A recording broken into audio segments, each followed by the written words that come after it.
বন্ধুগণ, এবার 1 মাস আগেই গজরাজ মহারাজ হাতিরাজ কর্মে চলে আসছে।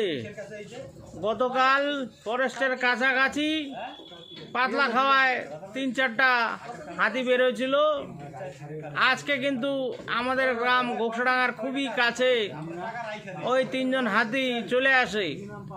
আপনারা জানেন, গত বছর থেকে যখনই ধান পাকার সময় হয় হাতিরা চলে আসে ধানের লোভে। গত বছর কালী পূজার পরপর বেড়েছিল, যখন ধান সোনালি রং নিয়ে নেয়, কিন্তু এবছর দুর্গা পূজার আগেই বাবা গণেশ হাজির। তাই ফরেস্টের কাছাকাছি আমার যত বন্ধুরা আছো, হাতি বেরোলে আমাদের বলে দিও, সামনে দুর্গা পূজা আছে, বড় যেন কোনো দুর্ঘটনা না ঘটে, তার জন্য আমাদের আগাম প্রস্তুত থাকতে হবে।